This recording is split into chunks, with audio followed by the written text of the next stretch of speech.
Unsyndicated presents Off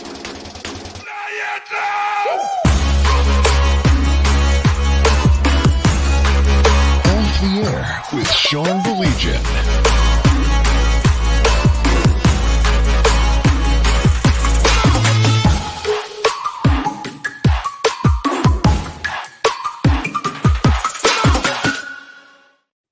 Is up. So glad you could join us on a Monday night. So Blake and I threw out our meanderings yesterday.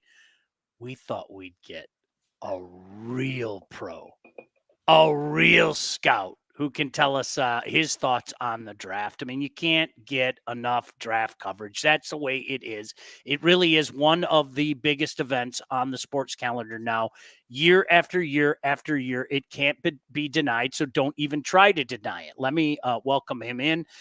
My buddy, my pal, I've done many things with him over the years. You can find him on Twitter at Bischoff_Scott, DetroitLionsPodcast.com, FootballGuys.com. He is Scott Bischoff. What's up, Bish? Hi, when does the real scout come on?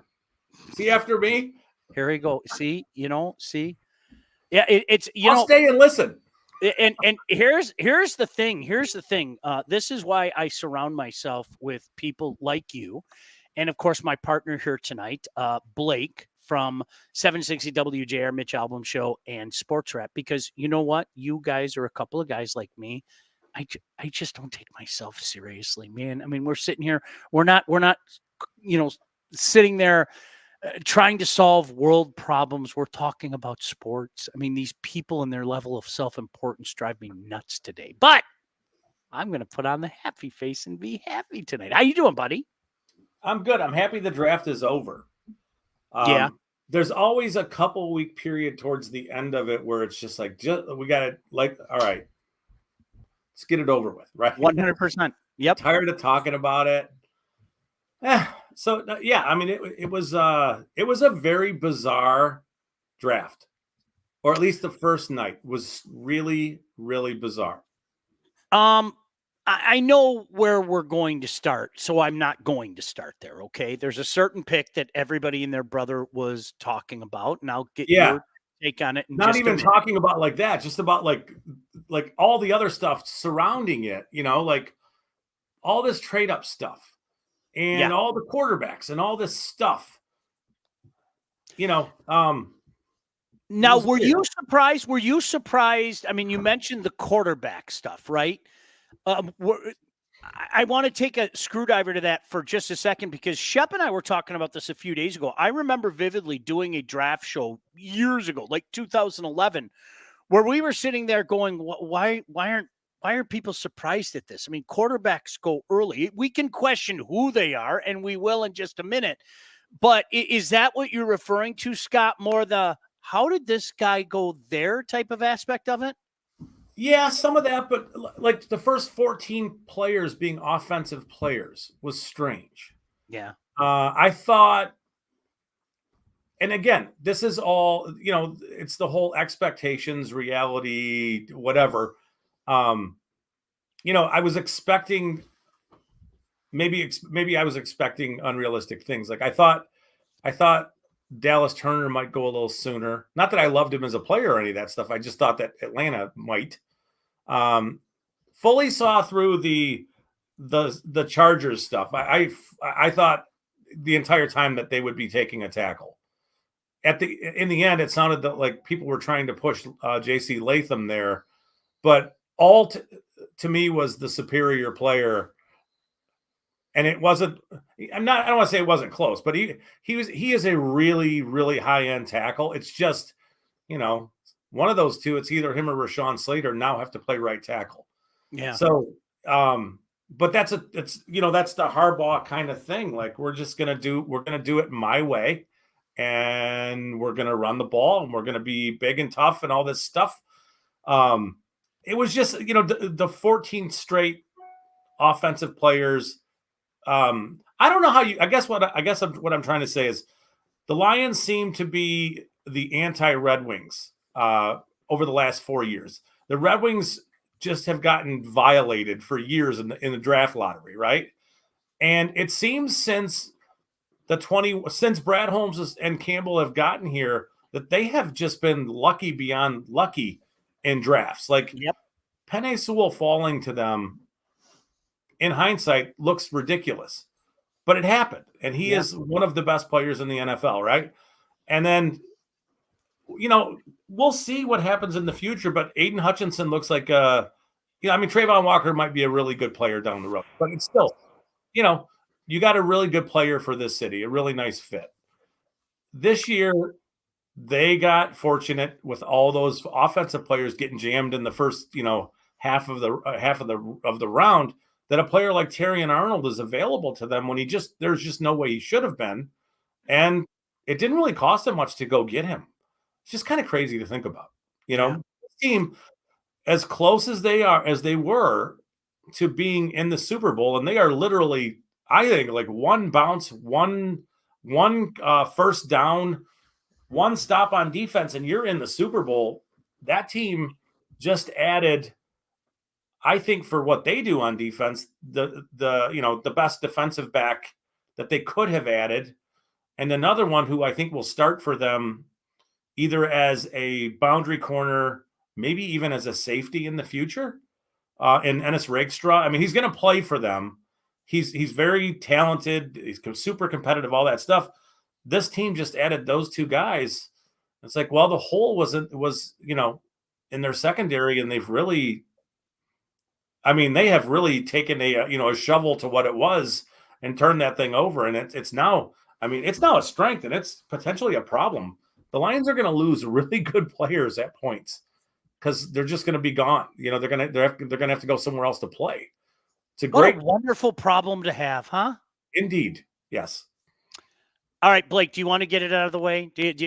One of us have to get it out of the way. If you want to get it out of the way, you get it out of the way. Also, I wanted to, give Scott some props, because when we were talking about who the Lions could take at 29, he was talking about Ennis Rakestraw weeks ago, and that was at 29. Right on this show, Scott. Lots of people were. So I don't listen to other people. I was listening to you. So all right, I'm gonna give you some flowers. I like it a lot. You liked that pick at 29, and they got him in the second round at 61. So you deserve props for that, my friend. Thank you. I was off by a round, but whatever. It's all good. That's called value. Well, sure. We'll get to that in just a second. Go ahead. The Michael Penix pick. I was losing my mind about this. And I can understand if you wanted to draft a quarterback, but why would you draft the oldest quarterback in this class? Him and Bo Nix are the two old guys. If you're going to sit on him for a couple of years behind Kirk Cousins, that part of it is the part that doesn't make any sense to me. If you want to stash a guy, like do the Green Bay thing, I'm totally for it. Yeah. But not that guy. Yeah, I agree. And I think more teams should be doing the Green Bay, Kansas City thing. Even if you draft a premium guy, it's okay for that player not to necessarily play in year one. Think about like what Drake May's going to deal with for the Patriots if they start him right away. But to your point, Penix is 24. He has a very beat up body. It is a super, super confusing pick unless you consider that, and even as this comes out of my mouth, it doesn't necessarily make a ton of sense. Unless you think that they don't believe they're going to be drafting early enough, even in the next 3 years, to be getting a quarterback that they like. Specifically in the next 2 years, I would say that Atlanta's primed to be, with good quarterback play, I think they will win that division or compete for that division. Mm-hmm. They're not going to be, in a position to take quarterback early in the next few drafts. I don't know if anybody's looked at next year's draft. The quarterback, it's not good. Mm-hmm. Secondarily to that, do they even think they're going to have a first round pick? Right? Like, I don't know if that's I don't know if that's a thing, but there's definitely going to be punishment for the tampering. And is that a consideration for them that we're not going to be in position, not going to have a pick? We think we're a competitive team. They have a good offensive line. Even if Kirk Cousins were to go down, Penix can play. They have weapons all over the place. That's not a team that's going to be playing a lot of losing football. That's the only thing I can think of, right? That's I don't know if that makes any sense. Scott, honestly, I brought it up to Blake last night. One of my media buddies in Atlanta said the same thing to me. It brought up the T word, the tampering thing. Can you guys refresh my memory, though? Who are they being accused of tampering with? Cousins. Really? Yeah. Yeah, they were talking to Cousins when they weren't allowed to. And if you look at what that never happens in the National Football League. Right, like that, yeah, the legal tampering window. So teams have lost their first-round pick for this kind of stuff. So I would think that Atlanta would be thinking, just based on some of this stuff, and that pick alone, Atlanta would be thinking we're not going to have a first-round pick next year, and we think we're going to be competitive enough 2-3 years down the line that we're just not, we're not going to be drafting early enough to get a quarterback that we really, really like. And it's not out of the realm to think that they liked Cousins as much as they liked anybody else in this draft. He's a really good quarterback. He's just a little older. The problem is going to be that for them, what happens in, say, year 4, 4 years from now, when they have to financially commit to him and they don't totally know what they have. But that's a separate kind of a thing. He's a good player. He's, is he going to develop there with Cousins? I don't know. I mean, Cousins can be he's a different dude. I don't know that he's going to make things, super easy for Penix, but the other side of it is that they paid Cousins $100 million for essentially 3 years. He is an older quarterback coming off an Achilles tear. Who knows? All right. Some comments, and then I got to tell you about our friends at Legacy. Chris said, hello, gents. Happy Maple Leaf Elimination Day Eve. Yeah, that thing's over tomorrow. That's incredible. Tim said, if their pass D is no worse than 15, they'll be a serious championship contender. They had to revamp it. I have no problem with that. They revamped it. We're going to get more in specifics about the Lions picks in just a moment. Dave said the Leafs are gone with the win tomorrow. Then the dismantle begins, I would think. I don't know how you could bring Sheldon Keefe back. I mean, the argument could have been made that he should have been gone 3 years ago. Scott, I'll get your thoughts quickly on this. Blake Corum, good selection by the Rams. I have question marks about Blake Corum. I root for Blake Corum. I'm serious. He's a great kid. I have some question marks about him. Brett said, why Penix over JJ? So let's start with Blake Corum. I think we all know about the knee injury, not quite the same player, et cetera, et cetera. How do you think it translates with the Rams? If there was a good fit for him, I think it might be a team like the Rams. Yeah. If you look at Kyren Williams and how effective he was last year, and he was ridiculous. The testing, I mean, he fell because he tested like a very poor athlete. Corum is not.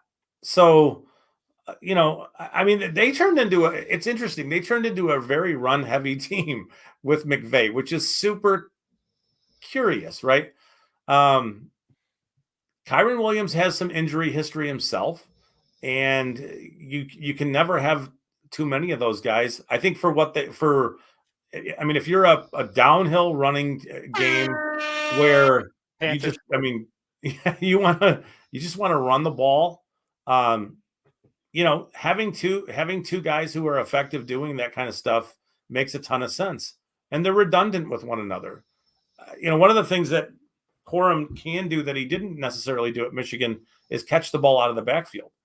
He's really good on third down. There's a reliability that comes with his game that I think is undervalued, meaning he could step in as a rookie if Williams were to miss time or whatever it is and perform just as well. He's fine. And they, in the NFL these days, if you're spending a 3rd round pick on a running back, you're kind of spending up. Yeah.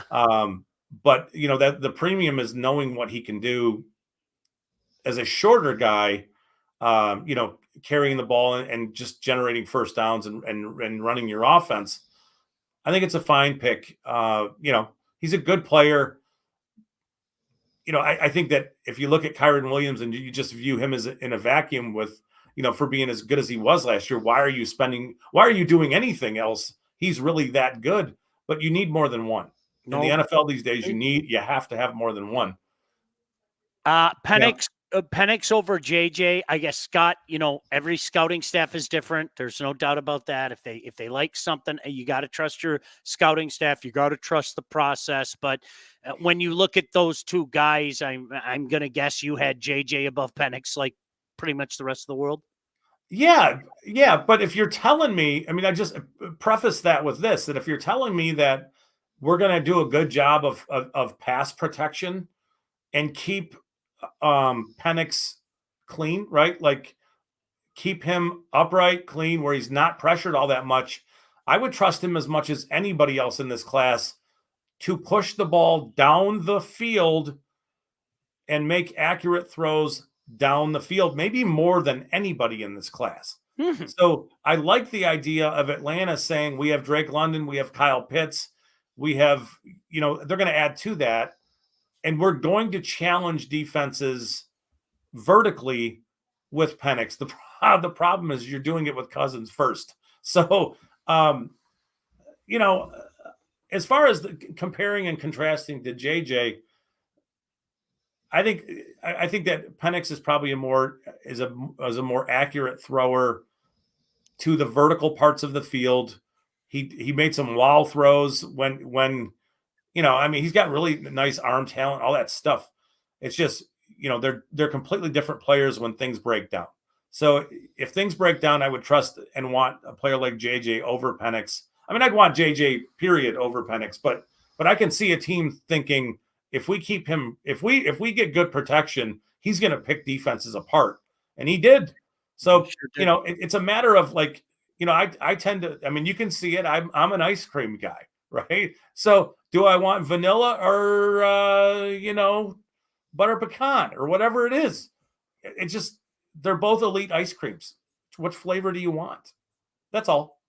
I want some ice cream now. Oh, totally. Oh my good chocolate chip cookie dough.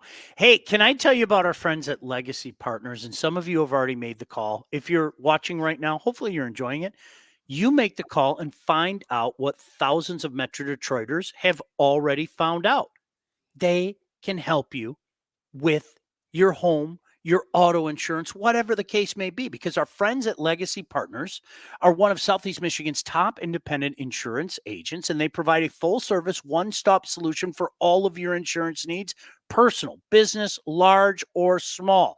What are you waiting for? Just go get the quote. You can find out for yourself what so many others have, as they've helped our listeners by fixing mistakes other agents have made, asking the right questions to get the right coverage put in place to properly protect you. Yeah, and oh, by the way, save you some money. Chances are, if you haven't checked your policies in the last year, you are paying too much and you could be underinsured.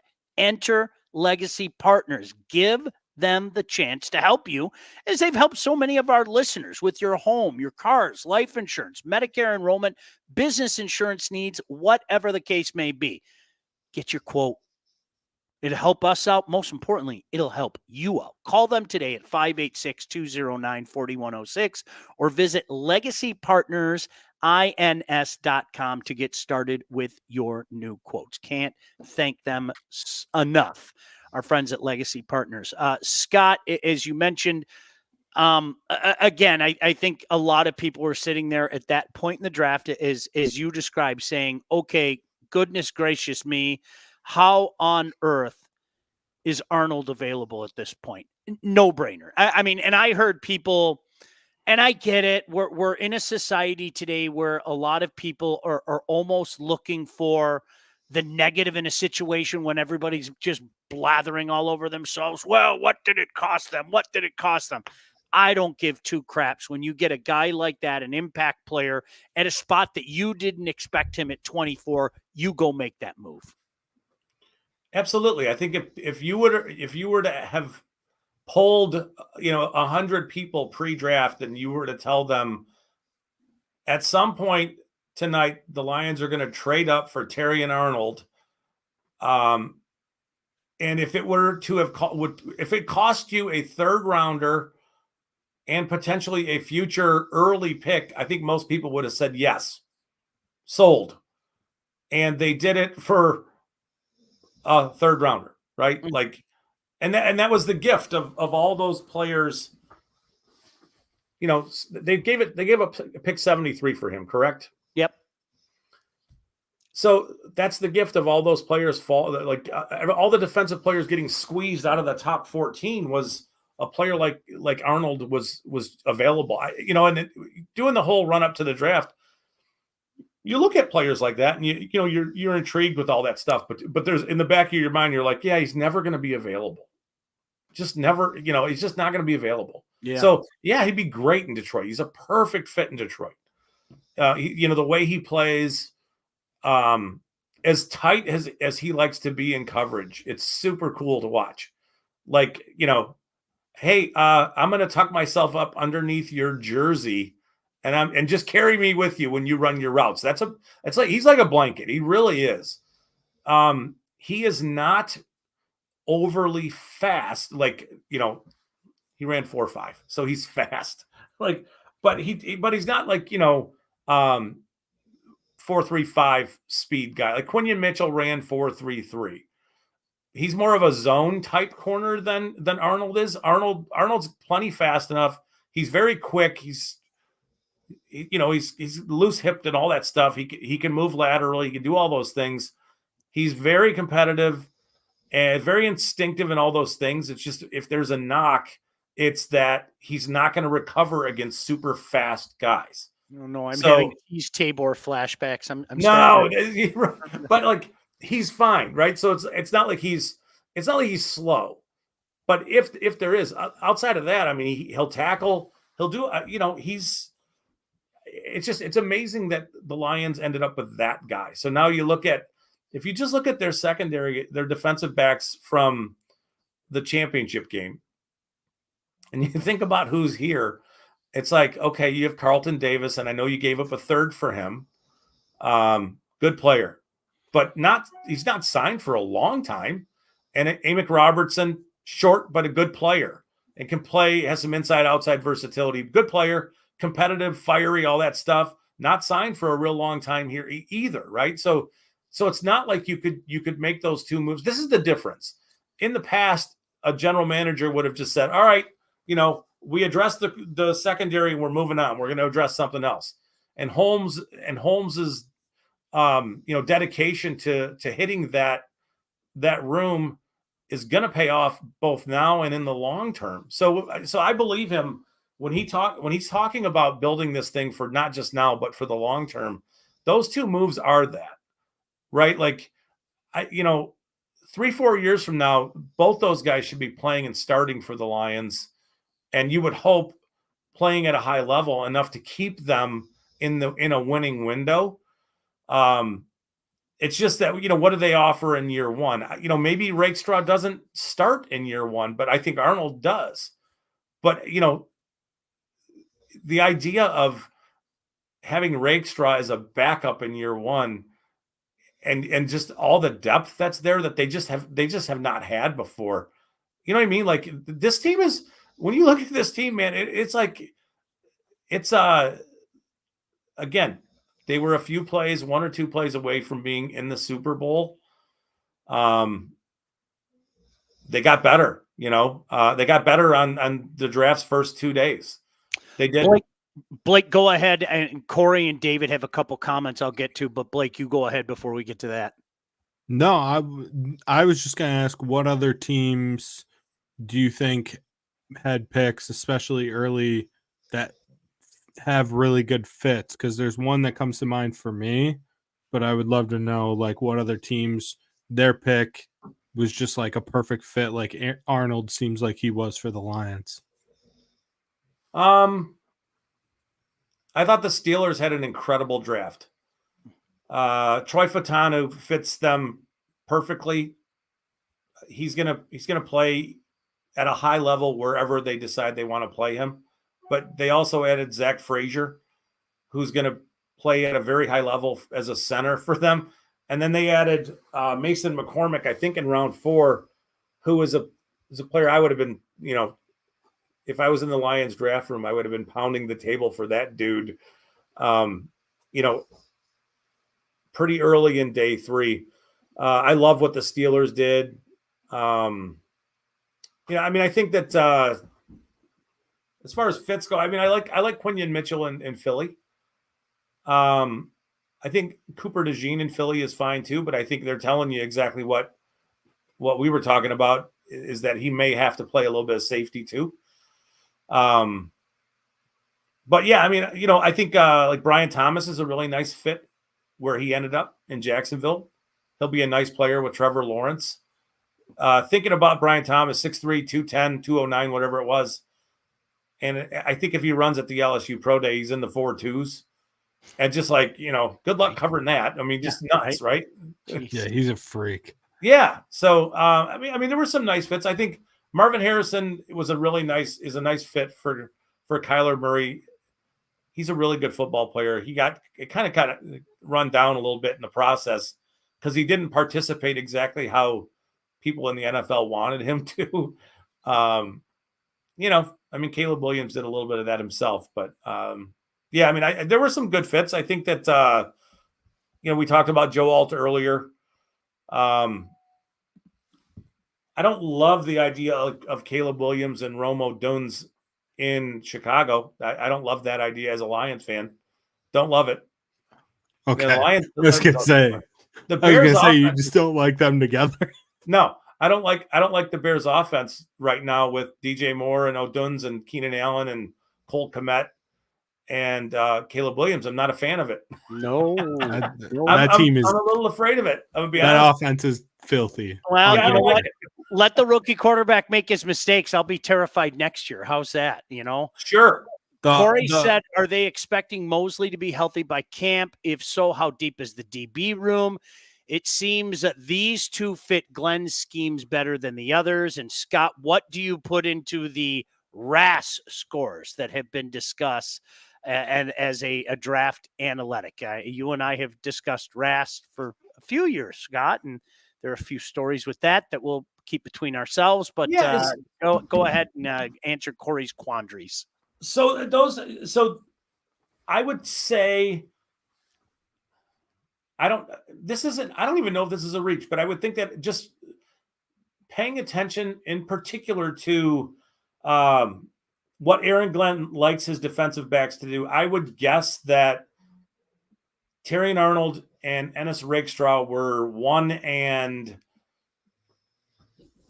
I don't want to be hyperbolic here, but it's reasonable to say that they could have been 1 and 2 on the Lions draft board as far as cornerbacks goes, just because the competitiveness, the willingness to come up and tackle, the physicality, the fire that they play with, all that stuff that just reeks what this current group of decision makers like out of players, on top of all of the physical talent, right? So yes, those two guys are perfect fits for what Aaron Glenn likes to do. Relative athletic score is it's just a function of a large group of athletic measurables in relation to how big you are or what your size is. Or the beauty of that thing is that it's a large group of measurables in relation to how fast you are. It depends on what you want to put emphasis on. So you can it's a score of a bunch of things like short shuttle, the 20-yard shuttle, 10-yard split, 40-yard dash, height, weight, vertical, broad jump, all that stuff. So it all kind of goes into one. And obviously the elite athletes score really high. I would think that just by the very nature of what it is that NFL players do, the more athletic they are, the earlier they're going to get drafted. Does that make sense? So elite guys are going to get drafted. Scott, I want to make it crystal clear because I hope it didn't come across that way. Like, I think it's fantastic. There's no doubt. Give our buddy Math Bomb. Somebody said, tell the RAS story. I think one of the problems with something like that, and please tell me you remember this. Our friend at one point in time just put way too much of a premium in particular to the running back position. Yeah. And he based his argument on RAS. And I said, well, that's all fine and dandy, but running backs aren't used that way anymore. He can be a great athlete, but there's a reason. And this is probably, Scott, do you remember that? I still remember who. This is back when the whole bell cow thing was no longer a thing. It wasn't. And it's like, and people were still arguing it like years later too. I mean, not that long ago, we finally got it out. So it's funny that earlier in the show, you brought that up. It's like, sorry, I'm not thinking about a running back anytime soon. And this particular person, and a person that he was adamant about, he was like, this is a first round talent. And I said, I don't care if he's a first round talent. Yeah. He could have the greatest RAS score in the history of mankind. The NFL isn't played that way anymore. It just isn't. And I think, like so many of the analytics, I am not let's throw the baby out with the bathwater. I think there's a lot of purpose to analytics in sports across the board. Yeah. I think sometimes people sell themselves to it and it becomes the gospel to them. Oh, 100%. It is. I think that's a terrible, terrible thing to do. I really do. There's this advanced stat with wide receivers where people are concerned about their breakout age.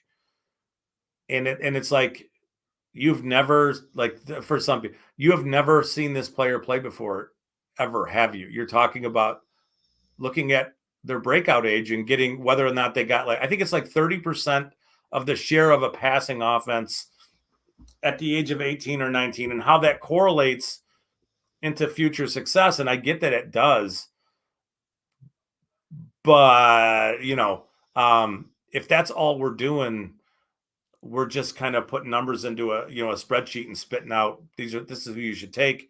And it just ignored. And I get it because I think there's a ton of analytics that measure things that you can't necessarily measure, and to the way you think about things. But in the end, you do have to consider fit and things they do well, and the things, your particular quarterback and the things that he likes, all that other stuff. So it's all a blend. They're all large pieces of the puzzle. But I mean, the relative athletic score thing is great, just from a function of, it gives you a blend of a player's athletic abilities, and as compared to players in the past and all that stuff.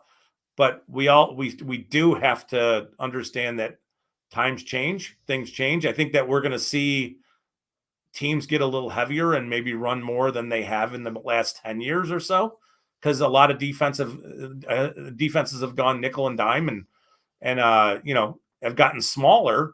And the way to beat that is to get a little bigger.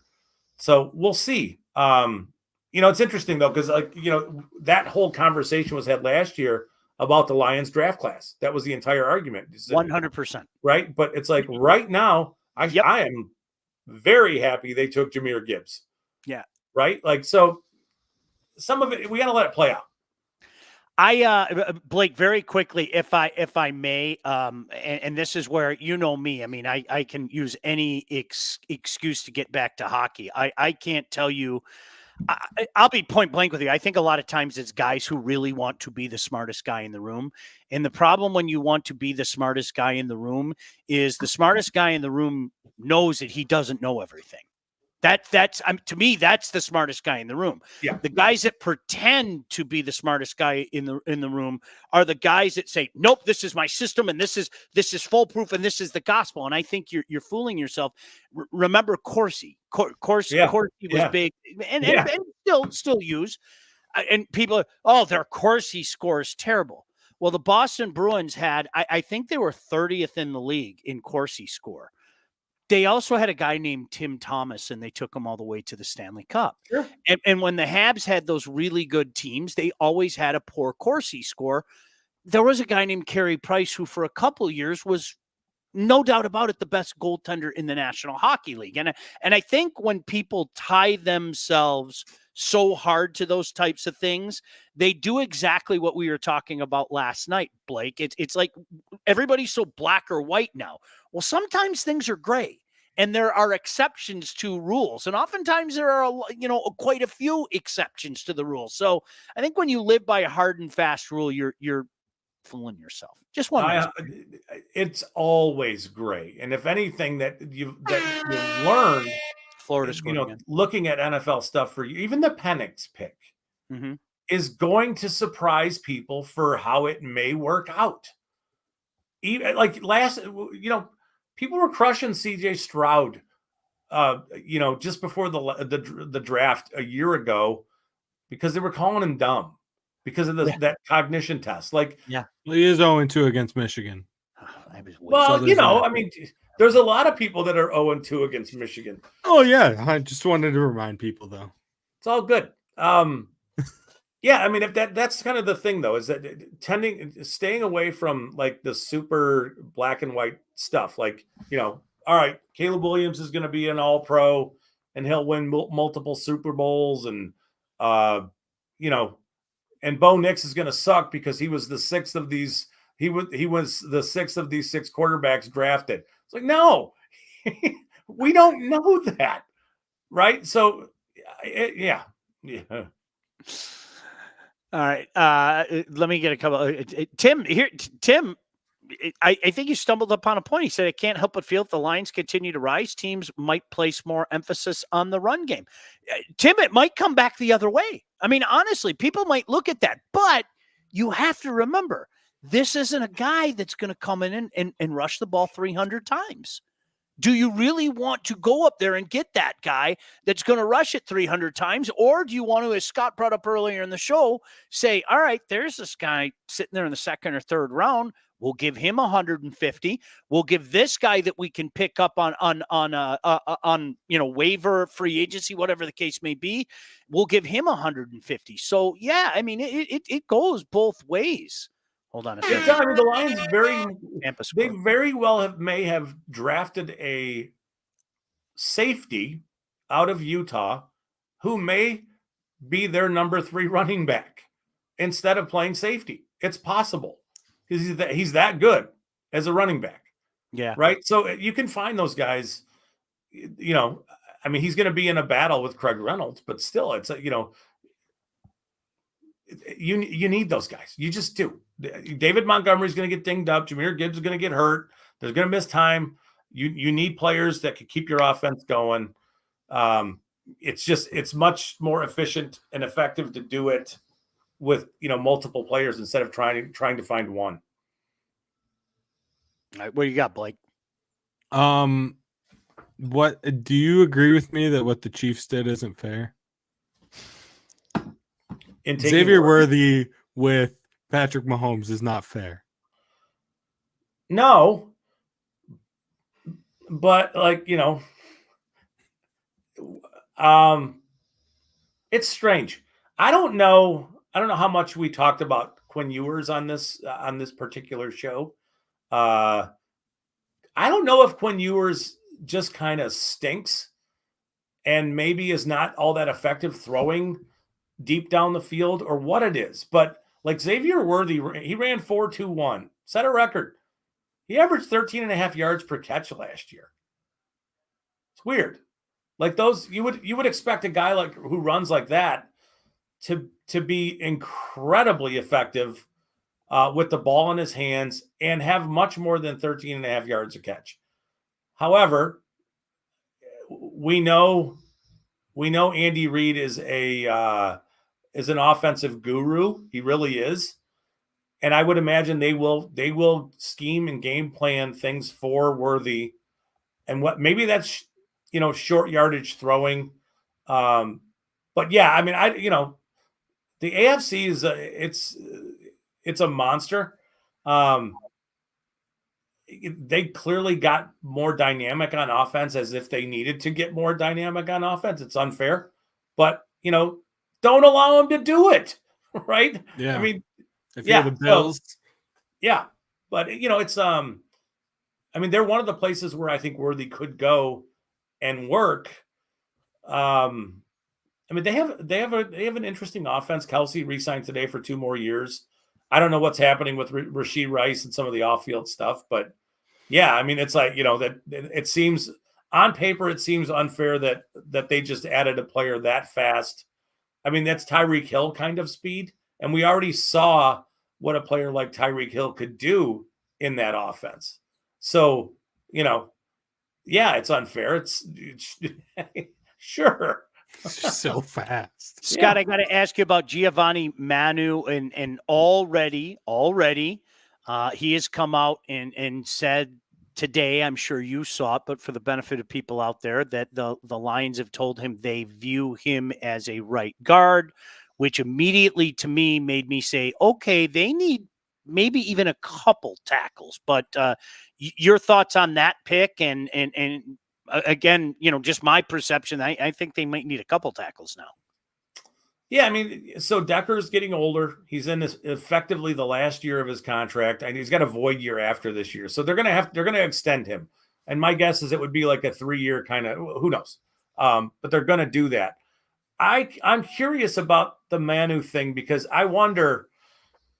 I know the idea is to get him to the right side of the line of scrimmage, but if we look at this in an incremental way, so your footwork is different. Your kick foot is different if you're on the left side as opposed to the right side, and it might take a little time for him to work that stuff out. It's not as easy as a lot of people just flip him over and let him play right guard. It's easy. No. So I wonder. I know that they've talked about him being a right guard, but I wonder if this is an incremental move to get the footwork tied together. Like, all right, you're now going to kick. You're now going to kick with the inside of your left foot instead of the inside of your right foot. So this year we're just going to work on that sort of those movements, and his future still could be as a tackle. It could be when Decker is done and maybe Penei Sewell goes over to play left tackle. But the process behind getting him to play right as a right tackle is absolutely getting him to get his feet right. And to me, making, almost taking like baby steps in year 1 and letting him work as a guard as he figures his feet out would make sense if you were eventually going to let him transition out to play tackle. I wouldn't want to just say, hey, go over there and play right tackle and sink or swim kind of thing. So, yeah. I mean, I think there's an element of, it's not babying him, but this is a multi-year deal. This isn't a this year kind of a thing with him. So I think this is a long-term thing where this is a 2 years out kind of deal. And we'll see what it looks like. He can bend, he can do all those things, but a lot of this stuff is looking at him against lesser competition. But at 6'7" and 3/8 or whatever he was, that's tall. To be playing guard, that's tall. So yeah, he'll have some pad levels, some leverage issues. But I just wonder if year 1 is we're going to rep you as a right guard to eventually get your feet worked out to then be able to kick you outside. But for what we know right now, yeah, they do need tackle help. It's I think they still have Skipper as their swing tackle, but you can only address so many things. We'll see. Yeah. What did you think of the 2 6th-round picks, Wingo and Mahogany? So okay, Brad Holmes is really good at this. It felt like he crushed the early part of this draft, and he's so good at this, it almost felt like he went on vacation in rounds 3 and 4, right? And just kind of was like, oh, let's play around a little bit.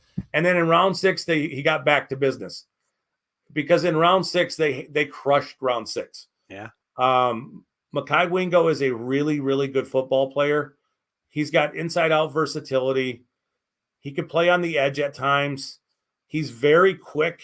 He's just he's 6 foot and I want to say 280 some pounds. So he's a touch undersized. But if you're looking at needing some interior pass rush, he gives it to you. A lot of it. I mean, he's a very explosive guy for being, 280 pounds. He's just a little smaller than I think teams wanted a 3-tech to be. I can't believe he's there in round 6 though. Like, he's very productive. You can see him and splash all over the place. Tampa scored. Really, really, really nice pick. Should not have been there. And then Christian Mahogany might even be a better pick. If you think about what it means or what it looks like to be just a nasty, really dirty guard, that's him. Like, he is just, he's got very heavy hands. He's very physical. He's really athletic too. So he's not just, like a guy who's just mauling people all the time. He can move. And him in rounds, I think that if they were in a situation where they had a weird injury this year, it wouldn't surprise me if Mahogany stepped in and played like right now. He's that good. Wow. As a rookie. He's really good. He should another one who pick. I know. It's crazy to think that he fell. Now I don't know what his injury situation is like, if injuries caused him to fall a little bit. But from a talent standpoint, from a physicality standpoint, he's up for it. He can pull. He does all kinds of stuff. Definitely a player you'd want in a power running attack, pulling. Boston College ran behind him all the time because they knew they could trust him. Great pick. Just hammered those picks. I just both of them were like, shouldn't have been there. I want to say both of those guys were in. Dane Brugler does all the draft stuff for The Athletic, and both those guys were in his top 100. So that's huge. Yeah, I mean, both those guys are. I think both of them are going to make the team. I think Manu makes the team. The cuts in the. I mean, if the cutting it down to 53 has been tricky in the past, it just got it got more challenging. But that's what happens when you develop and you become a really, really, really good football team, and that's where they are. I want to get your thoughts on some of the needs. Now, I didn't hear a lot of complaining and the weeping and wailing and gnashing of teeth, but, people talked about wide receiver. People talked about getting Hutch help up front. I want to get your take on that. But first, I want to tell you about our friends from the Wealth Advantage Group. And I do mean the word friends. They've been buddies of mine for a long time, the Handsome brothers right there. And if you are ready to take charge of your financial future, look no further than those two.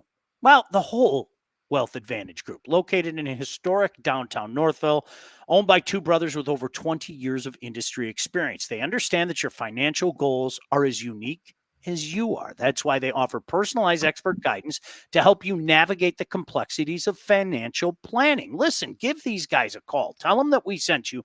They will take care of you like they take care of me, like they take care of everybody. There's a reason they've been so successful. And whether you're saving for retirement, getting ready to sell your company, already in retirement, doesn't matter. They can help guide you through every step of your financial journey. They work with clients throughout all stages of life and have clients in over 20 states. The investment world is a complex one. So if you're ready to start taking your finances more seriously, it is time to work with the experts. Reach out to my friends at the Wealth Advantage Group at 248-773-8574 or view their website at www.thewealthadv.com. As I mentioned, make sure that you tell them that we sent you. They will take care of you. You will be glad that they did. As David said, no goal. So we'll take that air horn back with a record skip right there. Sean, yes. Real quick, before you move on to the things that the Lions didn't, I just wanted to ask Scott, was there any other drafts that he hated?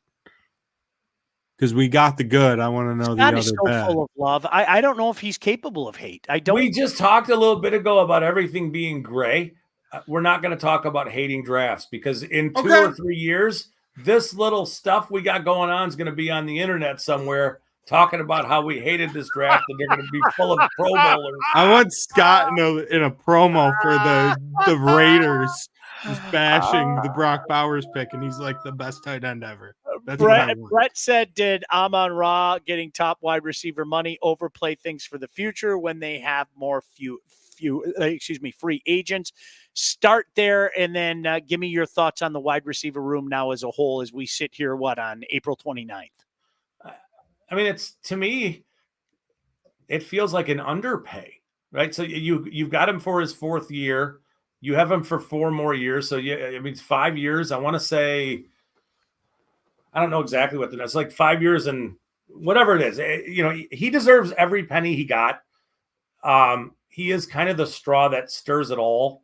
Mm-hmm. With their offense. This is the price of drafting really good football players, is that you eventually have to pay them. So same thing with Sewell. You've got him for 6 more years. He is, I think, their best football player. You're going to have him from the age of 20 through the age of 29. I like it. It's good. As far as wide, I know they didn't draft a receiver, but they still have a bunch of money left over. I would imagine a player like Tyler Boyd.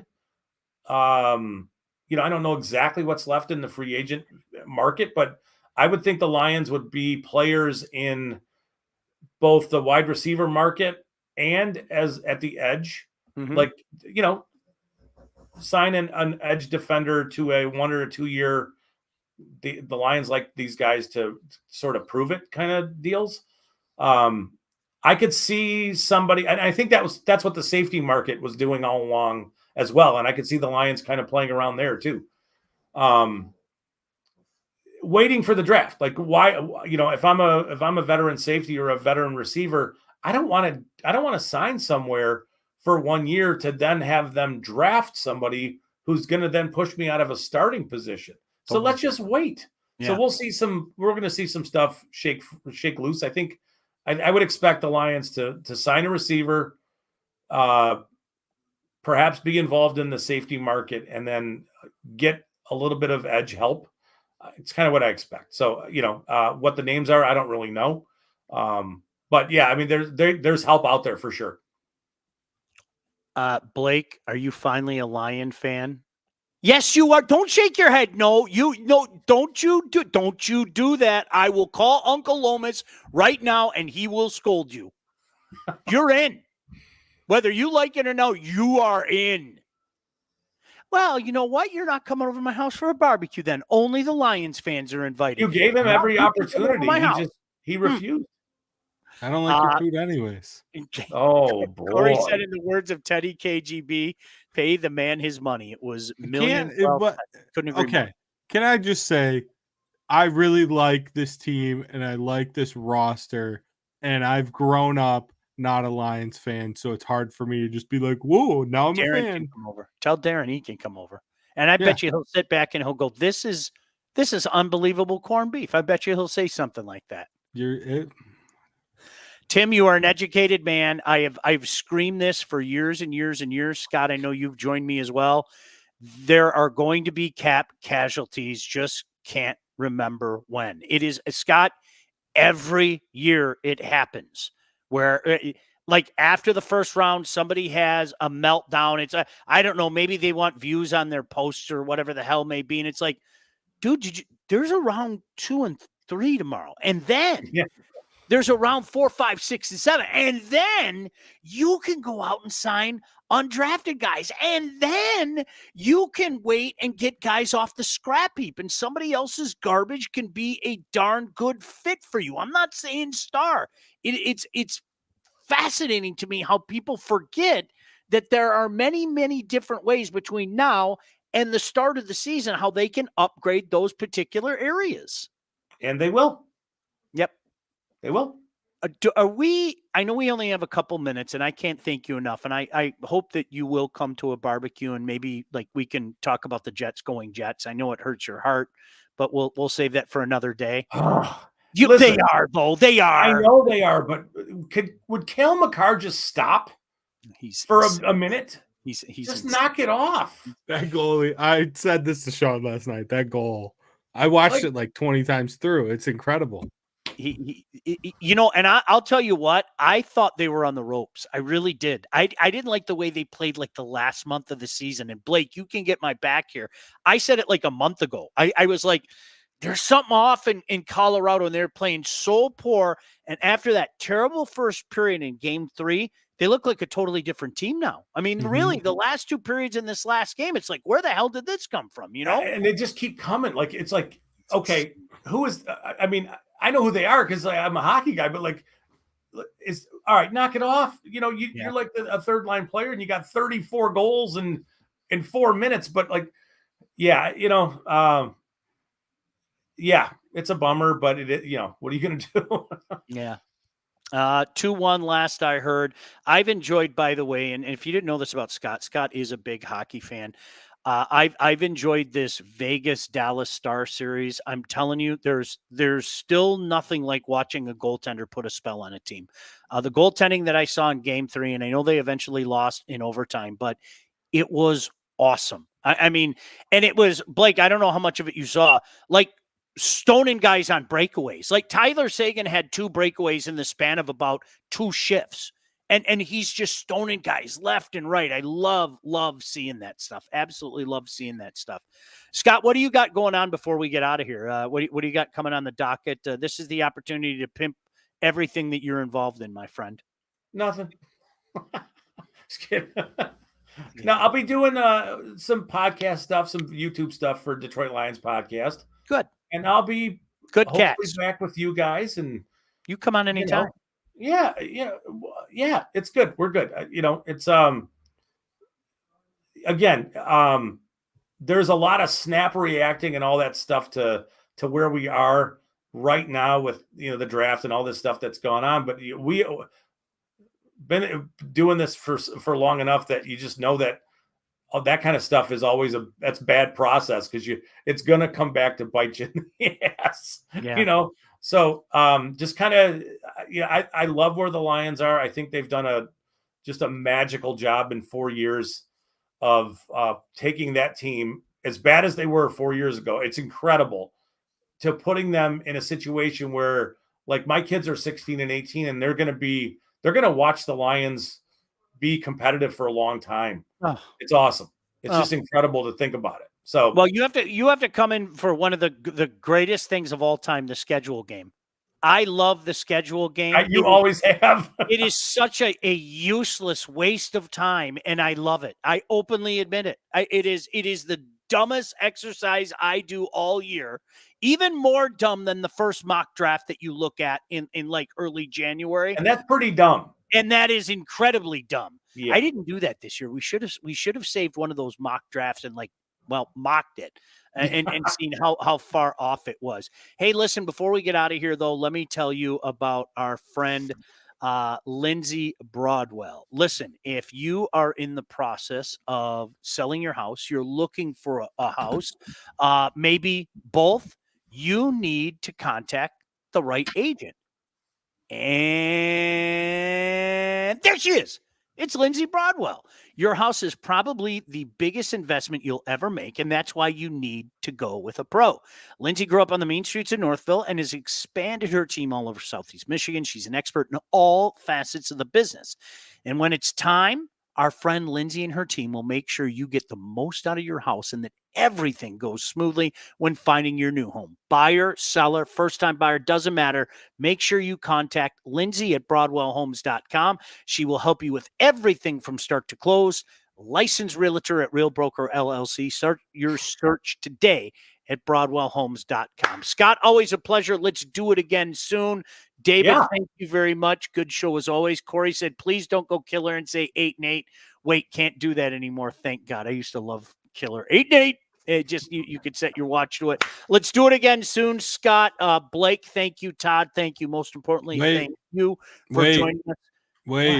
What? If everyone could please go subscribe to the YouTube channel, I would really appreciate it. Ever since I started saying that, our YouTube subscribers have gone up. Have they? Yeah. Listen, seriously, if you're watching right now, could you please, pretty please, two things. Support those who support us, okay? And secondly, go do as Blake said, please. Yeah. Pretty please. Do it. I don't know what it means, but if Blake and Todd are telling me that people have to go and like our YouTube page, Important. go, okay, I'll take your word for it. I don't know.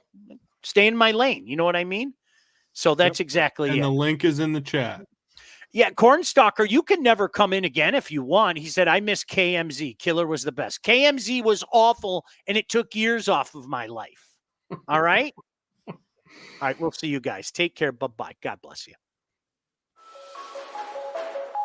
Off the Air with Sean Baligian, featuring Sean Baligian and Blake Majchrzak.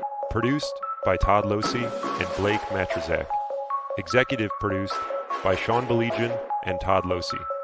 Theme song, incidental music, and related sound effects are from Play It Loud by Jam Studio. Engineering, mixing, and graphic design support provided by the Unsyndicated podcast team. Don't forget to like and subscribe to Off the Air with Sean Baligian on all your favorite channels. While you're there, be sure to rate and review the podcast. Got something to say to Sean? Call the Unsyndicated hotline at 248-237-3257.